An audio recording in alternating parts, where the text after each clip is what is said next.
Okay, so today we talked about interpreting slope and y-intercepts. So we began to look at the application side of linear functions. So we're taking everything we've learned about lines, linear functions and equations, and we're applying it to real world situations.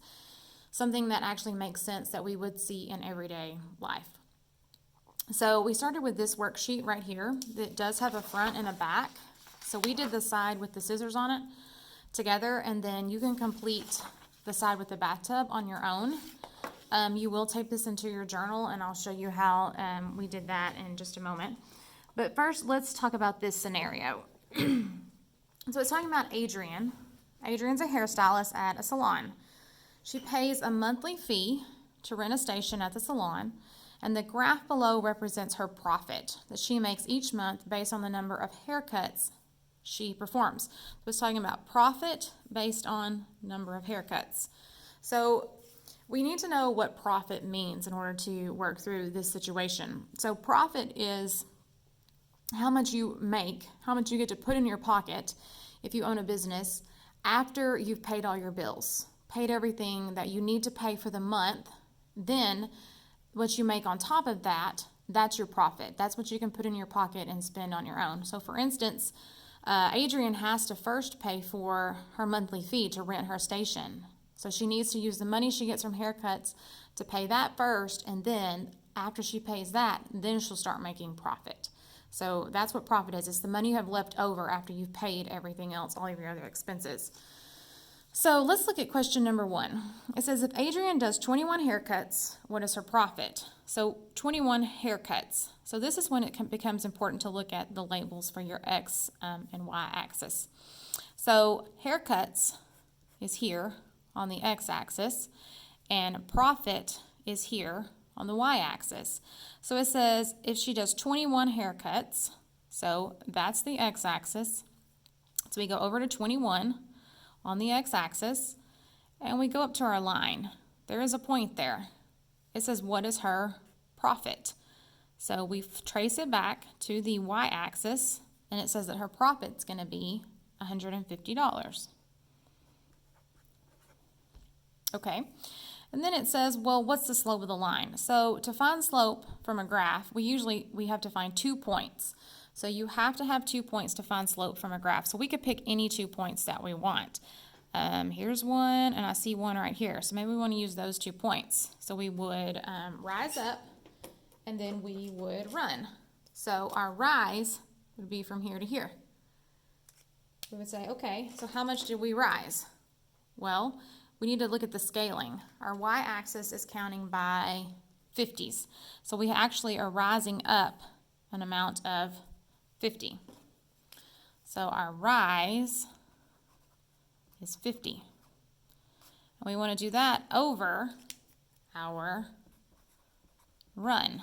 So then we run this direction to the point, and we look at what is our x-axis counting by. Well, it's counting by 3s from 21 to 24, 24 to 27. That's counting by 3s. So we're going to run 3. So there's our slope right there. So the slope of the line is 50 over 3. So then it says, well, what do those numbers of the slope actually represent in the context of this problem, this scenario? Well, remember that rise is y, change in y, and we remember that our y is modeling our profit or our money. And we remember that run is x, so change in x, and it says that our x-axis is modeling the number of haircuts. So this is number of haircuts. So what this slope is saying is that she makes $50 every time she does 3 haircuts. So that's what the slope means in the context of this problem, that she makes $50 for every 3 haircuts. Okay, then it says number 4, what is the x-intercept? So we know that our x-intercept is where our line, our graph, crosses the x-axis. So here's our line, and it crosses the x-axis right there at 12. So let's write that as an ordered pair. We know x value comes first, that's 12, comma, our y value, which would be 0. So what do the values of the XY values of the X-intercept mean in the context of the problem? Well, again, remember that X is modeling the number of haircuts and Y values are a profit. So when she has done 12 haircuts, she's made 0 profit. That's what it's telling us.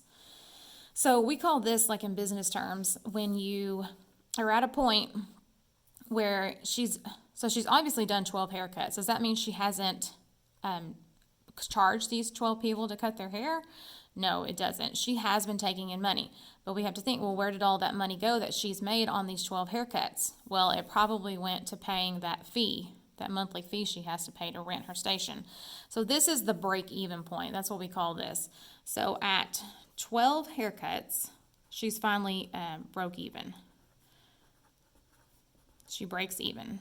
She's no longer in debt, but she hasn't made any profit yet either. Okay, so what is the Y-intercept? Well, that's where our line crosses the Y-axis, which is here. So that's this point right here, negative 200. So let's write that in a coordinate point form. So the x-coordinate there is 0, negative 200 is the y-coordinate. So what does that mean in the context of this problem? Well, 0, the x-coordinate, remember, is haircuts. So this is saying that when she has done 0 haircuts, she has made negative $200 in profit. So before she's even begun, she hasn't even done a single haircut yet. Before she begins cutting hair, at the beginning, she's in debt $200. So at the beginning, she's in debt